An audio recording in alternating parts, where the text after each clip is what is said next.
Hi, Laura. Hi. Am I first? Hi. Hi, you're in. Hey. You're the first one. Yeah, hi. Really?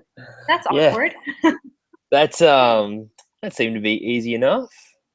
I've Yeah, been having so many troubles with this technology. But yeah, anyway, you're in, so that's good. We'll just wait and see if other people can join. I'm just going to keep monitoring the back channels here just to see if people are going, oh yeah, my God, I can't get in or whatever. So just give me a yeah. couple of minutes. I'm doing this. What's that? Sorry. Still trying to catch up the last pages, so I'll just do that. Right. You just do that then. Yeah.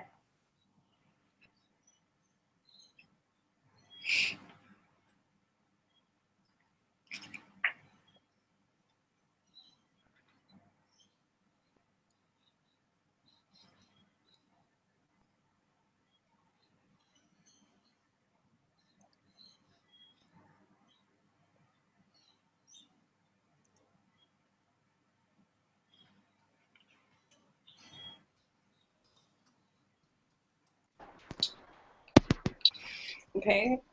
Oh, she's in. Hi. Hi. So we got 2 for 1 in this, and that's great. That's efficient. I love that. Oh, there we go. Here's some more. Excellent. Here we go. Great. Do you want to, I will yeah. I'll get some notes. Yeah.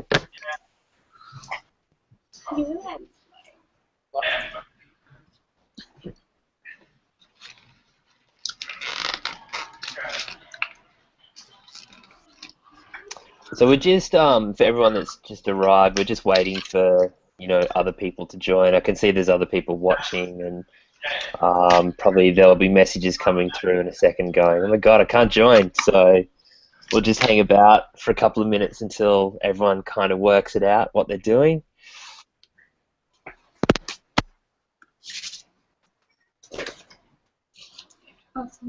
I like the photo montage that's going on in the background there of whose place is that? Is that yours, Catherine? No, it's mine, Aditi. Okay, Evie. Thanks. It's excellent. I see you've done some set decoration in preparation for today. Just for this, yeah.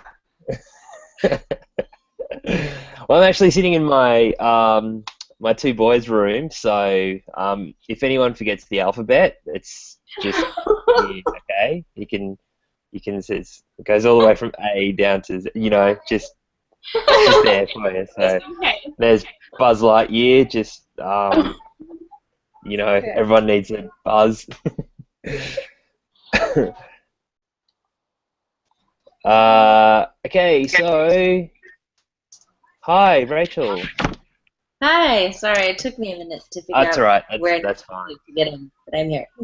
Okay, good. At least you're in. We've had some terrible issues with the other ones. I think it's just there's a bit of confusion about how to join, so we might. I think there's too many links flying around, so we might spend a bit of time in our shoot next week and just make sure everyone's okay with it. So previously, I've just said to everyone just to mute their microphones, but I think we've only got a couple of us in here, so it should be all right just to leave everything open. But if it gets a bit noisy as we make our way through, then we might just have to mute microphones just to stop feedback loops and things like that. I've had a few interesting sessions so far with that kind of thing happening. So I'm kind of open to how we do this. The general kind of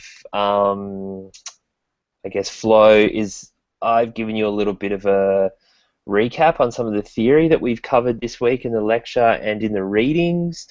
Um, General kind of discussion, and then we've also had a bit of time to go through assignments, and for you guys as well is to go through the Twitter seminar that we had last night.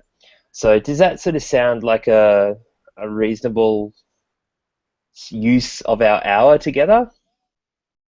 Yeah, so Yep. how long will it last for the What was that? Sorry, Kelly. Yeah, so we'll have about 1 hour. Yeah, yeah. From 4 o'clock until 5 o'clock. That's how long we've got this. I might just start by asking who was at the Twitter seminar last night. Who was able to follow along with that? Both of us. We were. Yeah.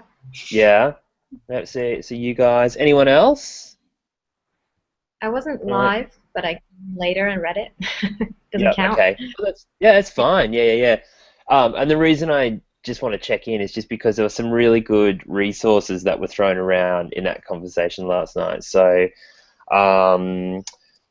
in case you weren't there, which a couple of you weren't, um, I've captured it here. Hang on, I'll just get the link for you.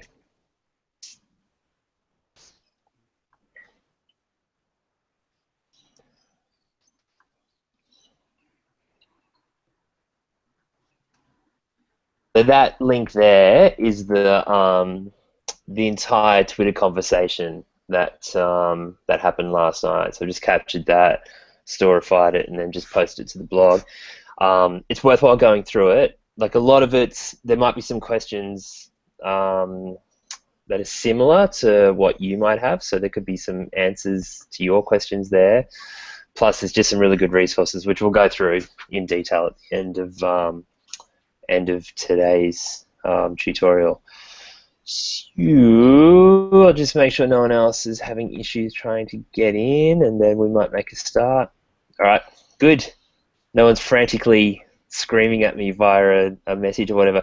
So just to some sort of conventions and whatever. So the muting thing, that seems to be fine though, whatever. And just over on the side, has everyone got their chat option open as well? So if you don't, if you hold your mouse in front of the video screen, on the left-hand side there's some things that pop up, and the top left one that's like a little blue icon with two little speech bubbles coming out of it is chat. So if you press that, you should have a group chat channel over here as well. Which, yeah, everyone's got that? Yeah. Okay, cool. So that just gives us the option of, if you guys want to start chatting while I'm talking, or you want to throw examples or links or anything around, that's how we can do that. Have people done Google Hangouts before in here? No. Yeah, one? No? Okay. Once? Yeah. Yeah, they can be okay. They can be a bit clunky as well. And what's really bad is when you get a lot of room noise and then video starts flashing and it's noisy and it's horrible. So we haven't got that today, which is good. So that we're off to a good start. Okay, so just going to close that.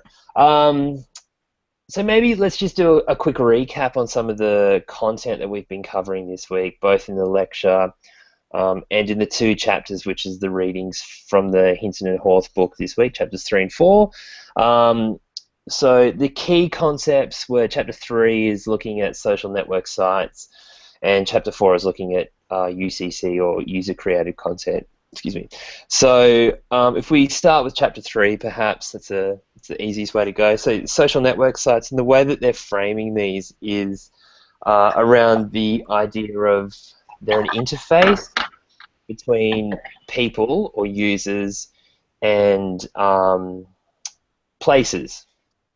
And I'm going to use the phrase place here because there's thinking around, a lot of mobility scholars think around the concepts of place and space is where we might inhabit, here's some space around us, and it's not until we put some sort of cultural context into it that it becomes place. So let's think about this in the terms of place and users, and in between these two concepts we've got these things called social network sites, and if we think about that in terms of like I don't know, let's go Twitter, and we'll just use that for the time being. The Twitter platform is that social network site that brings all of those users into a collection of users into a place. So if we think about the Sana is trying to join us. Okay. Thank you. Who said that? Laura. Thank you. I'll just quickly tweet it out to her as well.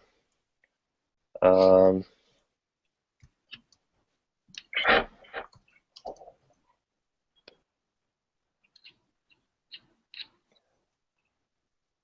cool. So social network sites are kind of that interface between the two groups.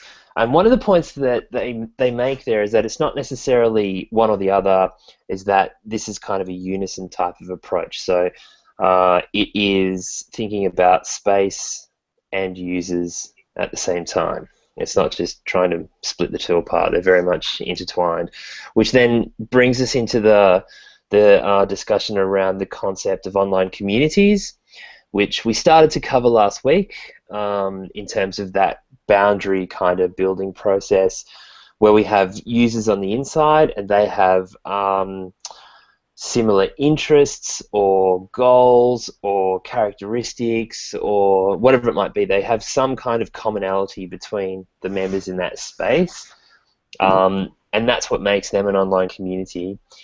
The key or the core thing to think about there is this othering that goes on within this situation. So you're in an online community, you're hanging out with people who are one and the same, essentially, who are different to those who are on the outside of that online community space. So that's one of the key things to think about with an online community, is this idea of inclusive community, online communities, as opposed to hi everyone, just dropping in now, as opposed to those who are not within the within that online community space. An example of that might be something like an enthusiast group. So, for example, I don't know, people who drive Subarus. I don't know, a friend of mine just bought a Subaru. So that might be the interest group. So everyone in there has this common idea or common, I don't know, hobby or whatever. So that's what brings them together within this online community. Then that steps out further towards this concept of networked publics. So again, we started to think about that last week in terms of, well, here comes everyone. All right, cool, we're on, we're in. Rachel, you're in stereo. Am I in stereo? Yeah, you totally. Yeah, I can see there's the left and the right. I don't know, something. Don't worry about it. I'm in Right. the couch. Right. Our There you go. different I like your office. It's really nice. You like my office? Yeah. This is my 3-year-old's bedroom. Oh, Buzz Lightyear is not your colleague back there. Yeah. That's my my what do they call it when you have a mascot? That's my mascot back there, just to help us through. So then we move into this concept of networked publics, okay? And that's this idea of one of the best ways I think to conceptualize network publics is around events, and we started to talk about this last week. You might have a hashtag. We go to a live concerts or a sporting event or something like that. There might be a hashtag which is associated with that event. Suddenly, via social network sites, masses of people are brought into a conversational space where they share interests, where they share conversation, whatever it might be, for a restricted amount of time. It's temporal in that regard. So they come together, they talk about things, and then the event finishes, and then they're gone. And now that can be anything from sport or whatever through to politics or economics, cultures, whatever it might be. That then steps us into a concept which I think we'll skip through networked individualism. You can read up on that. That's Barry Wellman and his concept around individuals within the networks. and how we strategize around that. What I think is more important to think about or talk about is this concept around intimate publics. So I think a good way to describe this, a good way to talk about it, is to think about Tor. Does anyone know what Tor is? The onion router? Right, okay. Check this out.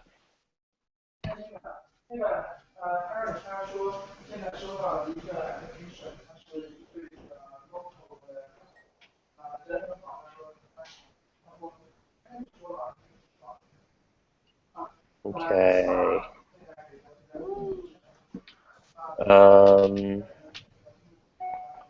Okay, have a look at that. Did that link come through? Yeah, there we go. Hi to everyone who's just jumping in. Okay, so we're looking at that. It's called the Tor project. And essentially what this is a getting it. Yeah, you good now, Rachel? Or is that? Damn, looks like she's stalled. Okay, so hopefully this kind of sorts itself out. Anyway, I'll keep going. If we keep having issues, then we'll stop. Henry, can you please go outside? What do you want? Right, okay. There you go. Thanks, mate. Okay, off you go. Okay, great. So Tor is like it's called the onion router, so it's essentially going into you might have heard of the dark web, or yeah, the dark web is a good way to describe it. And essentially, it's a way to cloak yourself to then go onto the internet. So what this does, you go through various amounts of proxies and routers to enter into the internet, and no one can distinguish who you are, or where you're coming from, or anything like that. So this is a way, or this is a platform, I think, that demonstrates what Dana Boyd's talking about when she refers to something as an intimate public. It's a strategy to bring people together around a communication space. I'm just going to mute a couple of microphones here because they're just getting a bit noisy in the background, I think. Okay, there we go. All right, cool. Okay, so please feel free to unmute and talk as you need to, just to stop the vision flashing around a little bit. So that's this idea of the intimate publics, which I would highly recommend that you go and explore a little bit further yourself.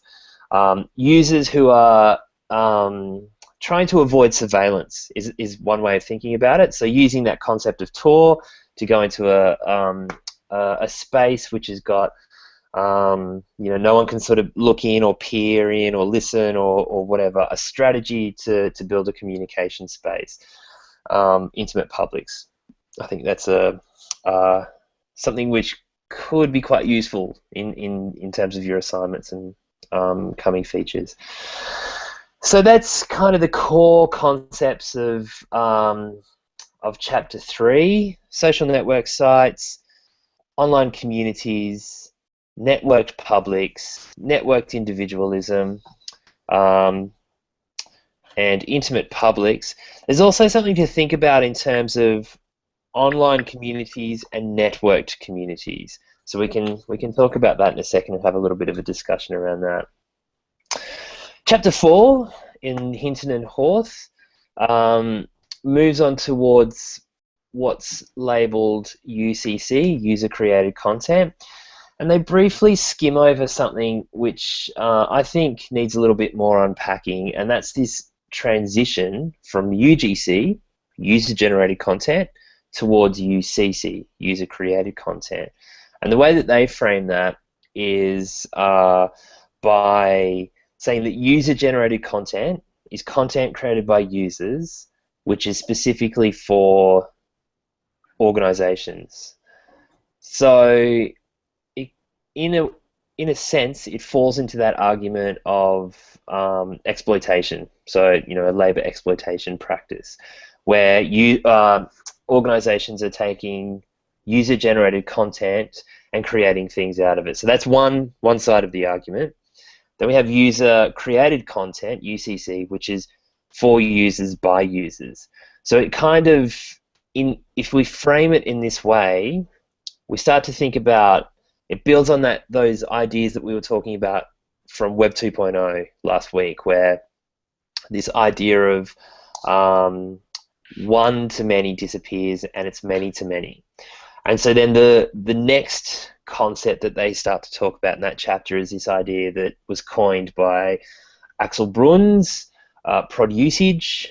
So Alvin Toffler back in '83 created or coined prosumer. Axel is not in that same boat. He's on this prod usage thing, but what his core argument is, it's this blurring between producers and consumers, in that in a traditional media environment, we have producers who create content and audience members who consume content. So you have a clear role in each other's position in content creation and consumption. Then comes Web 2.0, user-created content, and those roles are blurred somewhat because we've gone from that one-to-many type of conversation to that many-to-many conversation. And now audience members are producing content. Producers are then starting to listen to that or consume that content. They're co-creating. These two individuals are starting to perform activities that are they're new activities. So then we start to see movements like, if I said slash fiction, does anyone understand what that is? No slash fiction fans. Okay, so imagine Harry Potter. Okay, so Harry Potter is a really good example of this. Harry Potter is this long-form narrative, has an enormous amount of fans. Those fans then take that story and they repurpose it. And they put the characters into, hang on, let's see if I can find something that will demonstrate this.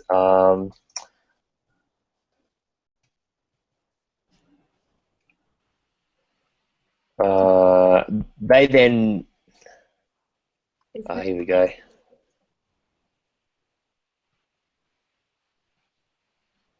All right, so here's a really typical.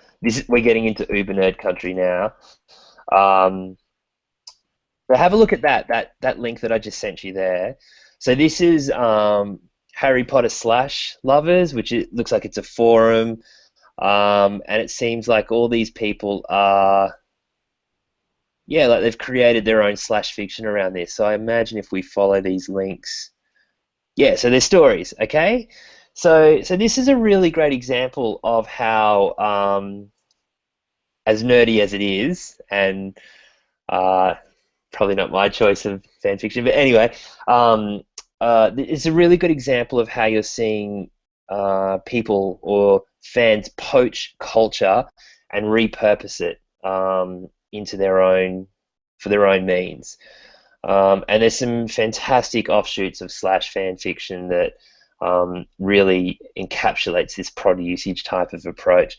Mark McClellan does some really great work around Japanese anime and how it's reappropriated in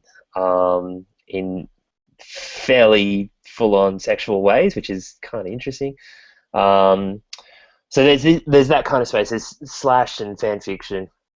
There's this other area around citizen journalism, which I'm sure most of us are familiar with that term. We've probably heard that before.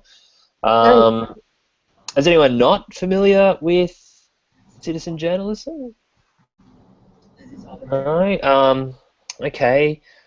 I'll assume that we're all good with it. But if not, check out something like The Drum. ABC the Drum. That's an example of um, of citizen journalism. Um, and then the last one is like the where we see this concept of usage play out is around citizen journalism. Sorry, is around Wikipedia and expertise and knowledge being shared. So Wikipedia is this continuing, ever-evolving space of expertise and knowledge where users contribute. There's no sort of gatekeep. Well, there are kind of weird gate. Has anyone ever met a Wikipedian? Or is anyone a Wikipedian in this room? No. Okay, so they're an interesting bunch of people who are kind of in that editorial type of role of here's Wikipedia as a platform. It's got this anyone can edit anytime type of slogan, which means that I could write a page about anything that I'm an expert on, and that's up for the entire world to see. Yet at the same time, there's these Wikipedians who are kind of in these loose sort of editorial roles. But again, just another great example of how prod usage is playing out in the expertise and knowledge environment. So that's kind of the key aspects, or the core themes of Chapter 4. So UCC, that shift, that transition from UGC to UCC, prod usage, and you can check out Axel's blog. He's got a stack of things written on that. He also wrote a book on it in 2008 called Wikipedia, prod usage, Wikipedia and Second Life or something. Oh, he's going to kill me if he ever watches this video and I can't remember his book title. Anyway, you can find that out online. Prod usage, and then think about those sorts of concepts of user engagement around slash fiction, Wikipedia, and citizen journalism, which are very useful when it comes to thinking about user engagement aspects of your social media design brief. Okay, so that's kind of a really lightning pace recap of the theory for the week. I don't think Google Hangouts work if there's one person talking all the time, so I want to stop talking, and I'd like some of you to start talking. Maybe a prompt to get the conversation going is how do we... You can talk about whatever you want, but maybe just as a starting point, if you've got a special idea or something that you want to introduce, that's completely fine, do that. But maybe something to start stimulating the conversation is this concept about our online and offline selves, and how do we avoid that dichotomy of certain people being very overpowering in online positions and a dominating and submissive type of position. So how is it? What's the question here? Are there models? Are there completely open and flat social media spaces where people can express themselves in an open and free space? What's the dynamics of that sort of environment? And I'm going to stop talking now, and I want someone to pick up and talk back to me about something.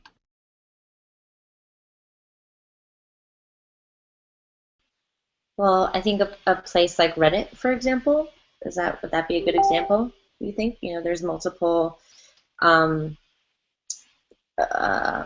users in theory having kind of the same like lateral space to be able to work on, although it allows for a whole host of issues like people trolling, people introducing whatever is deemed inappropriate, content, having like overpowering other users, in the way that they speak, and kind of maybe beating other people down verbally in a way that they can't kind of have the same power of discussion, so to say.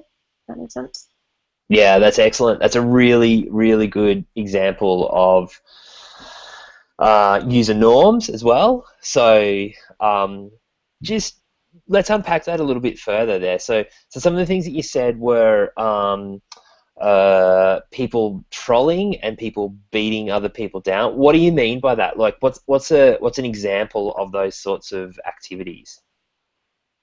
So trolling basically would be when a specific user, or maybe multiple users, um, let's say there's some sort of given topic, and there's a lot of discussion, fairly, let's say, neutral or maybe opposing, but somewhat contained or somewhat balanced discussion around the topic. The purpose of a troll is to kind of get in there and pull at the threads that you know will aggravate the community, right? You're not there to, they're not contributing for the sake of contribution and for discussion. They're there to aggravate. And usually it's like in a malicious way to maybe hurt people's feelings, or to berate them. No contradictorily. I don't know. Nobody's trolling to say, to really build somebody up, to say, oh God, I think that what you just said was really right and really on point, and I couldn't agree with you more. And here's some examples of why I agree with you. It's always detracting, right? And they do that, I guess, for a sense of power, maybe. I mean, that's an entirely separate discussion. Why do people troll? But a sense of power over others, I suppose. And it, again, kind of breaks down the community aspect of discussion, in my opinion, I guess. I'm muted. There we go.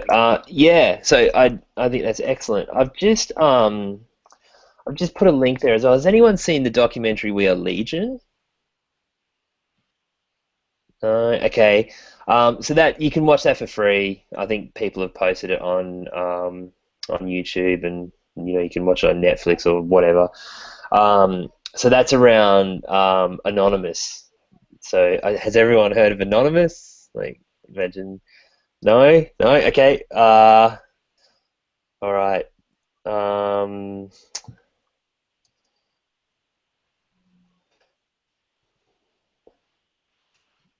um, I'm just going to flick you a wiki link here as well, which you can just quickly read over. So a group of hackers who kind of bring down systems and whatever, and one of their tools is trolling. So they use trolling in a really specific kind of way, and it's kind of a convention in that regard. So who's the 4chan fans in here? Is there any 4chan people? No? I'm just not talking to the hacker crew in this in this group, am I? So 4chan is it's like a it's like a image-based kind of forum of sorts on the internet that then starts to spin off with a lot of activism and a lot of hacktivism and that kind of thing. And so these sorts of conversational spaces aren't level in any way, shape, or form. And I mean, it really builds on what Rachel was saying before around how some of these sorts of spaces. Reddit's a really great example as well. You can't just walk into these kind of rooms and just go, right, I'm going to talk, and you're on an even keel with all the other participants in that space. So it's interesting to see how these kind of places, um, yeah, the sorts of conventions and things like that play out. Is anyone part of a forum or a community or group or online space at all in this group? Anything? Like a Facebook public page or Sure. Yep. Yep. Let's. What is it, Kelly? Like, what are you part of? mm, it's a uni like job and internship page. So everyone just whenever you have some new career job that you're about to list, then you just post on the page, and then everyone else will see it. And if someone's interested, they will shoot you a private message. Okay.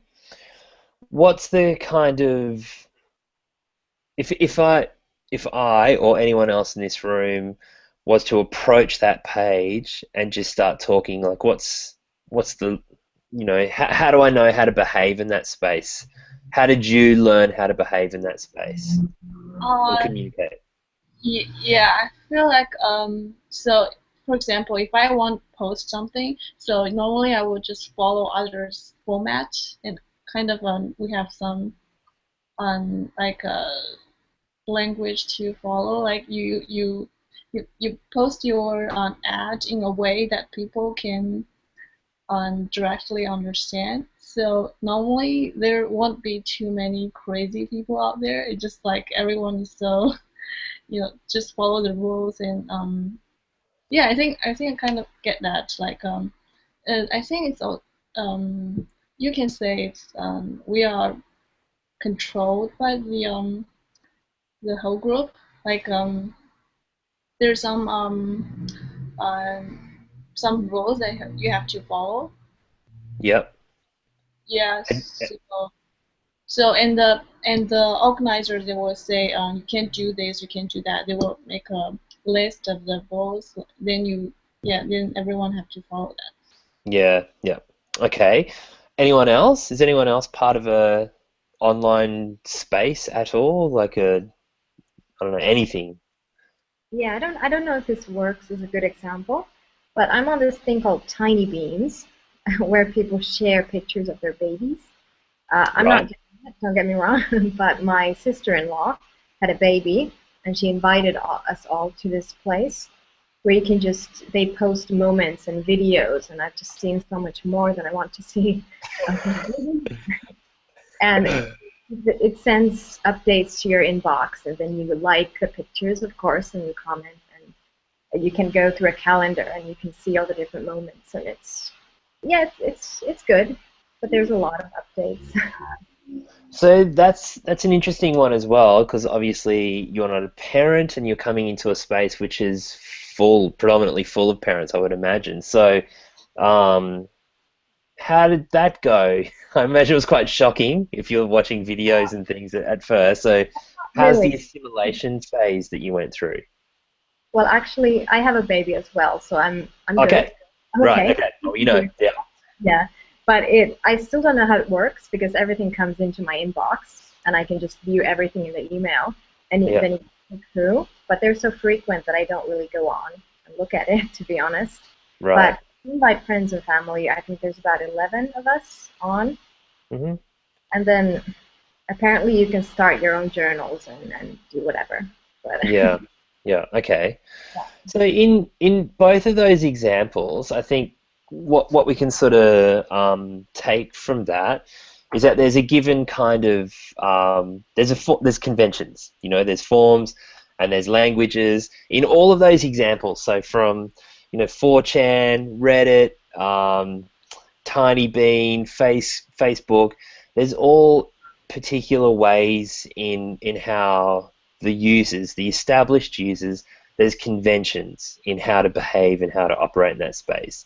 There's languages in terms of, this is how, uh, what things like, who knows what the acronym ICYMI means?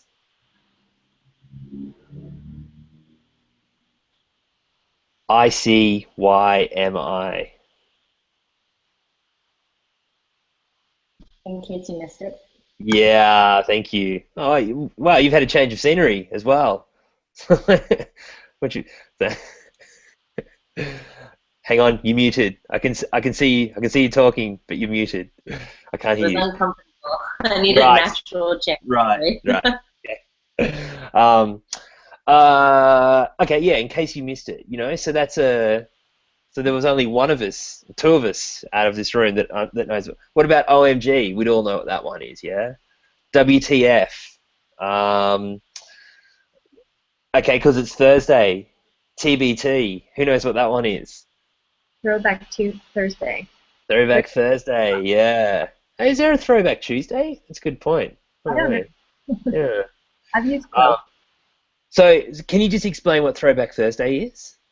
Now, I actually don't know where it comes from, but you would post something like an old picture and throw back to a time when whatever happened. Yeah. That's it, I Yeah. think. I don't know if there's more to Yeah. it. Yeah, that's it. That's it. In a nutshell, that's what it is. That's Twitter and predominantly Instagram, more so now, convention of how to communicate on a Thursday. Like here's a photo of me in 1983 or whatever, throwback for TBT. So No, I these sorts of things. it's an What's that? excuse. It's just an excuse to post like a bikini shot or a nice sunset on the beach. Less grey hairs or something. Yeah. Yeah. So, so those who talk in those kinds of conventions are well aware of what's going on. But to someone who's not au fait with it, will come in and kind of, what does that mean? And maybe jump on Google that is like, what does TBT mean? Or ICYMI or whatever. So there's all this is just to prove the point that, there's existing ways to communicate and conventions within, online spaces. So now how I want to turn this around into a conversation amongst everyone here. We've got to design these social media briefs in the coming weeks. So then how do we think about these sorts of conventions and existing languages within social media spaces, and how do you design a campaign to do that? And maybe that's a question that you can all answer right now. What are you thinking? How do you think you'll approach this question? I'm thinking I want to avoid things that people won't know. So I'm kind of approachable to more people than just this narrow gap. Because obviously I'm not catering to nerds. So I would keep it pretty universal. But then again, use hashtags that might pull in some people that are following. There, with designers and the wedding industry, they have these movements like That's Darling and stuff like that that pulls together a certain type of designer or photographer. So maybe use both of those. Just yeah, something that's descriptive as well. Yeah. So in effect, how do you learn how to communicate with those people? So what's going to be your strategy? Oh wow, I don't know. I don't know. Go on to Yeah. Instagram. I don't know. I haven't started that yet. I don't know. Yeah. Yeah. You go It's about that. interesting.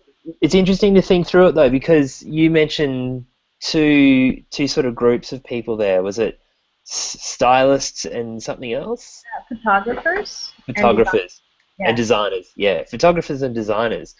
So I don't know, and we can throw this open to everyone. How would we go into a multitude? So if you're thinking photography, you're probably going to hone in onto Instagram, I'd imagine, being kind of a visually based Just platform. yeah, I follow photographers and then I look at their list of what they're following. I would follow their hashtags and see who's there.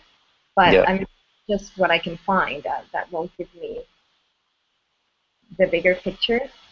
yeah. Maybe I don't know what's a good way to investigate that. Yeah, no, I think I don't know either. Like I think there's a thousand ways that we could approach that, but I imagine that's a pretty good way to start, is to do a bit of what's called social listening. Um, so you go into these kinds of spaces and you listen. You listen to how people communicate and what's their language, what are they interested in, what raises discussion, how do people engage other users in these spaces. What's another project? Does someone else want to throw their project into here and we can work through some of this?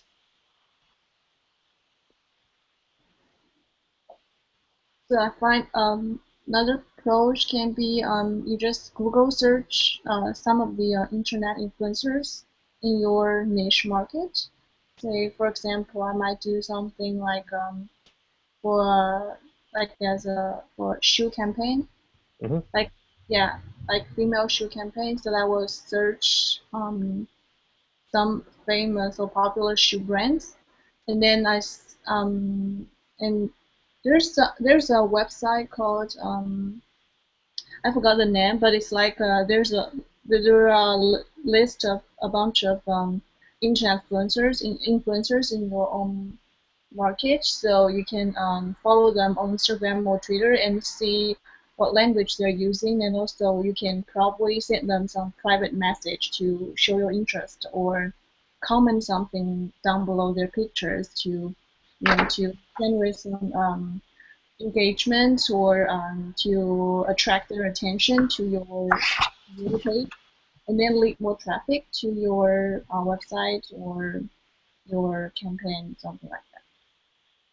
It's good. I really like how you're approaching that there, but just one word of warning, maybe, around this idea of network influencers. So a friend of mine is pretty prolific Instagrammer, has tens of thousands of followers on there, and she is continually being approached by brands and people saying, "Hey, here's $60. Can you take a photo of this and post it on Instagram?" So We should do like more low key way. It's not too obvious. Like you just can you help us do something like that? Yep. You just show your interest and to show your genuine appreciation for their hard work on the social networks. Yeah.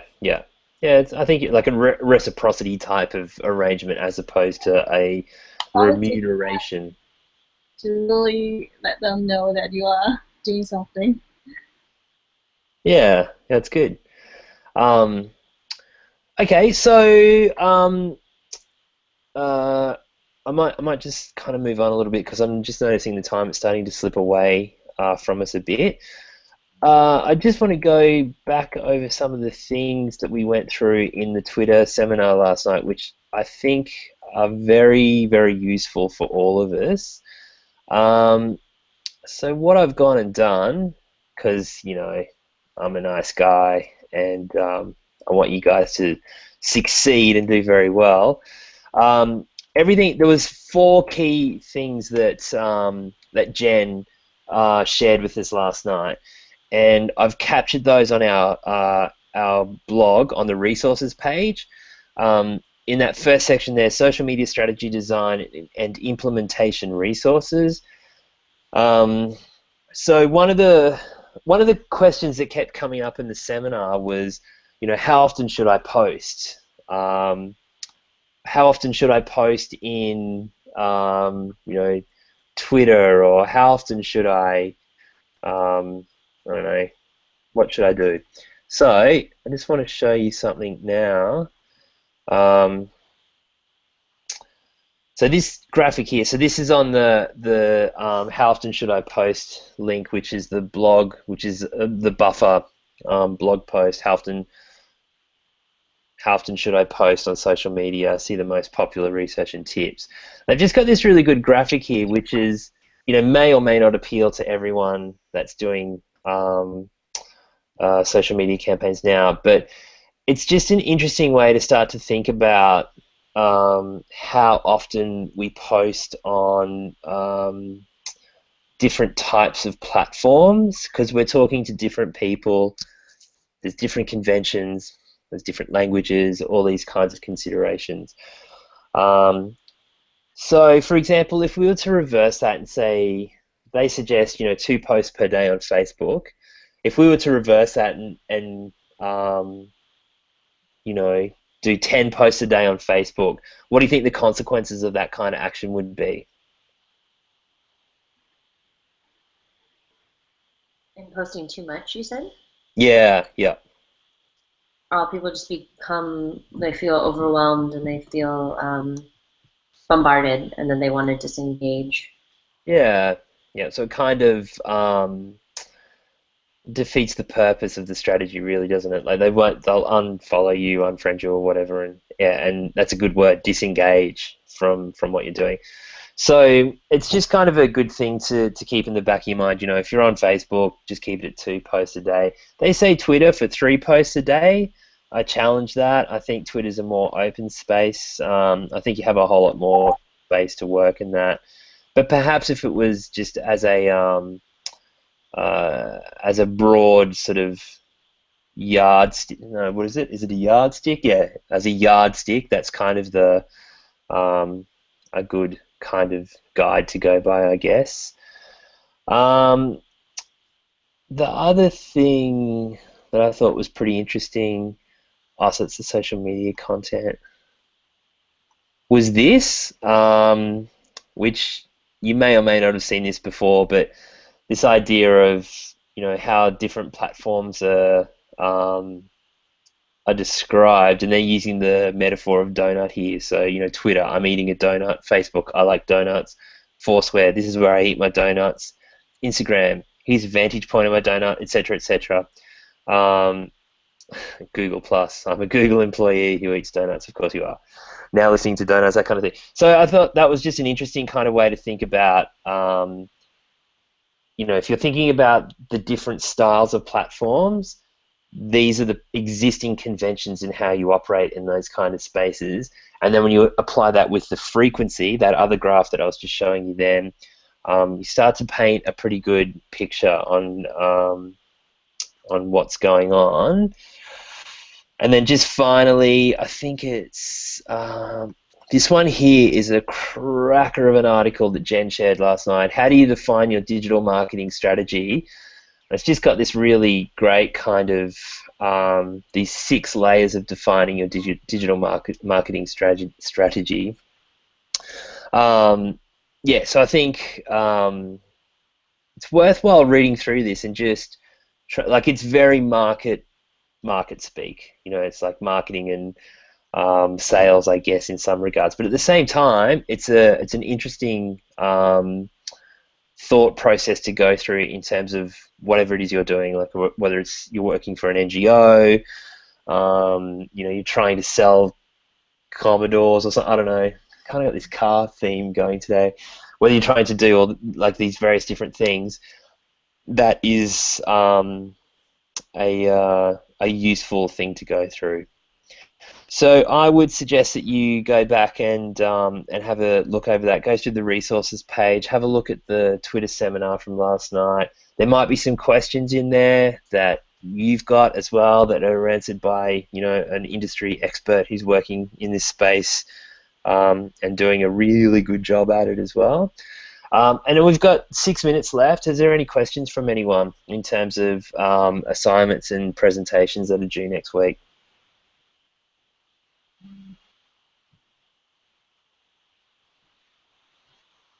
Wow, that's a lot of silence. I hope that's good silence. Sorry. What was that? Sorry, I missed that. I kind of have a question, but I feel like it's more specific to me, so I don't want to bore anybody with it. So, No, Go. Let's do it. Well, I wanted to do, so along with my internship that I'm doing, the company I'm doing it with has basically like an anti-bullying, like anti-bullying tools, including like an illustrated book for children and like an app and stuff like that. And so as part of my internship, for their larger company, I'm going to be commandeering their social media platforms, one of which is exclusively for this project, this Dandelion, basically, is the name of the product. And I was wondering if I could use that as like a jump spring for my project, like if my job kind of already is like collaborating and working with them and figuring out how to navigate just their social media platforms and spheres and audience and stuff like that, and take in my own hands, can I use that for this class and do that? And then kind of do like the appropriate write-ups and everything like that. Is that appropriate? Yeah. So from my perspective, I think it's excellent. I think those kinds of projects are really good. It's not kind of just wasted effort for an assignment that you've kind of got an application. It's grounded in something, which is great. The only issue I have with it though is that you need to get permission from the people that you're doing it for. You don't want to go through and do all this work and design a really cracking social media strategy, and then it comes to week 4 and you're about to mobilize this strategy, and then they turn around and say, sorry, you can't do that. Marketing won't let you use the brand or whatever. So can you get permission for it? Yeah. Yeah, I'm going to go in tomorrow, and actually anything that I would kind of post on their behalf, like I need to kind of run by the director immediately, just as like a check off anyway. So that's pretty good. Don't be stepping on their toes, but I just wasn't sure if that'd be appropriate or not. So as long as you don't mind, But then I Not could at also all. use that strategy, like, why am I doing this kind of content? What kind of like events are happening surrounding anti-bullying efforts and other things that I can kind of tie to, etc. Yeah. Okay. Yeah, it's excellent. Yeah, it's a really great idea. It's just that permission. As long as you can get sign off that the organization is okay with it, then go right ahead with it. Okay. Cool. Thank you. Okay. Anyone else? So do we really need to create a Instagram account or Twitter account to promote our campaign? Yes is the short answer, but before next week, no. What I want to see next week is your social media design, see the plan, the proposal, basically. Um, so at this stage, no, you don't have to have it, but you will have to have whatever platforms it is that you want to work on. We'll start building that from next week. Start building it. Yeah, from next week, right? Like Yeah, so what I would suggest is that you get the design together and all of the infrastructure ready to go, do the presentation, and then I'll try and turn feedback as quickly as I can back to you to describe what's good and where you sort of need work and where you should push forward and that kind of thing. And once you get feedback from me, then that's the point when I think you should build all the platforms and get going. Okay. So and then we have to present. We have to post the design on the blogs, right? A 200-word post, that's right. Yeah. Yeah, 200 words and then a 6-minute presentation, and that's the total of it. Anyone else?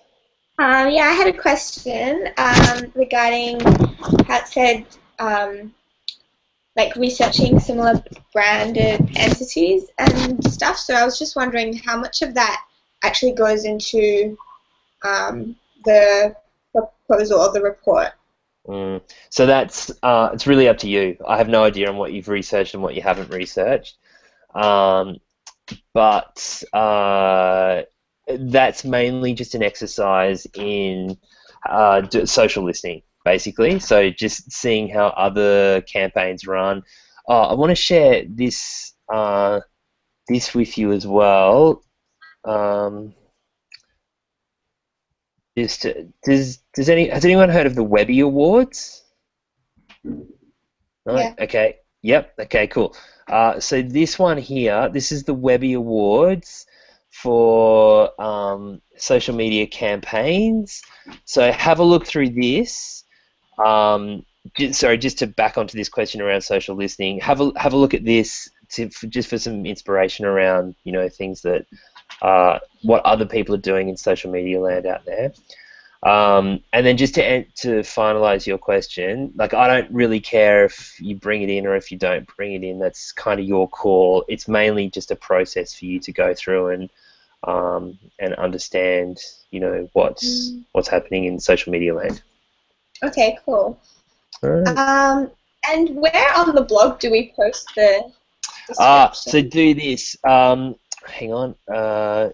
Nico6936.com. Hang on a sec, Henry. Press.com/ that link there, Miko6936.wordpress.com/WP-admin gets you to the admin page, okay? And that means that you can then log in and you should be able to post. So I think that confused a few people. So can you jump out of the way for a second? It's beach time around this part of the coast, so the natives are getting restless. Yeah, so if you follow that link, that should get you to the admin page. So you can then just log in with your WordPress account, and you should see this should be